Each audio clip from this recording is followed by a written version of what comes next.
Hello friends, আমি সুস্মিতা, বং blogger Susmita চ্যানেলে তোমাদের সবাইকে স্বাগত জানাই। আশা করি তোমরা সবাই ভালো আছো, সুস্থ আছো, আমিও ভালো আছি।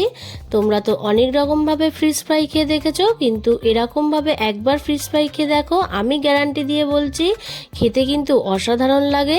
তোমাদের কাছে আমার একটাই অনুরোধ, ভিডিওটা স্কিপ না করে সম্পূর্ণ দেখবে। মাছটাকে ভালোভাবে ধুয়ে নেওয়ার পর লোটে মাছের মাঝখান থেকে একটা কাঁচি দিয়ে চিড়ে নিয়ে ভিতরের যে মোটা কাঁটার অংশটা থাকে সেটা কেটে ফেলে দেব। আর মাছের বাইরের গায়ের যে কাঁটাগুলো থাকে সেগুলোও ফেলে দেব।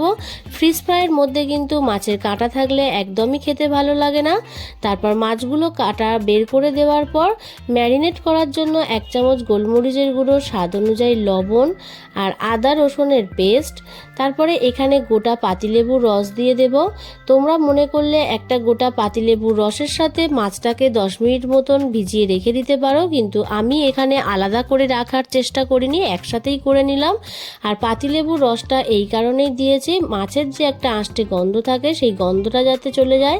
তারপর 2 চামচ মতন কাসুন্দি অ্যাড করে দিলাম, দিয়ে ভালোভাবে এটাকে ম্যারিনেট করে 30 মিনিট মতন রেখে দেব। এখানে হাফ বাটি মতন ময়দা ও একই পরিমাণের কর্নফ্লাওয়ার নিয়ে নিলাম। তারপরে হাফ চামচ মতন গোলমরিচের গুঁড়ো, স্বাদ অনুযায়ী লবণ নিয়ে ভালোভাবে মাখিয়ে নেব। তারপর 30 মিনিট পর মাছগুলো, ম্যারিনেট করা মাছগুলো নিয়ে ময়দার সাথে একবার করে কোট করে রেখে দেব। আর যে এক্সট্রা ময়দার গুঁড়োটা পড়ে থাকবে তার মধ্যে একটা ডিমের গোলা দিয়ে একটা ব্যাটার বানিয়ে নেব।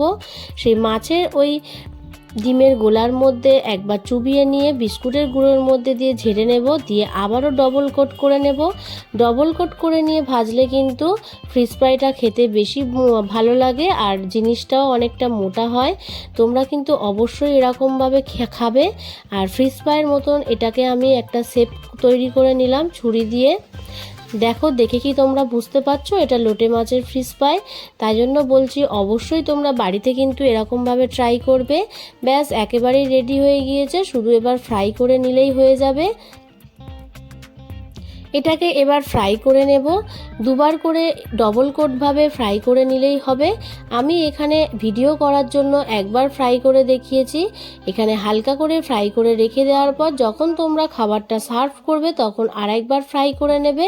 ব্যাস একেবারেই রেডি লোটে মাছের ফিশ ফ্রাই। ভিডিওটা ভালো লাগলে অবশ্যই এটা লাইক, কমেন্ট, শেয়ার করে দিয়ে আমার পাশে থেকো, আর সাবস্ক্রাইব করে দিয়ে বেল আইকনটাকে অল করে দিও। ভালো থেকো, সুস্থ থেকো, টাটা।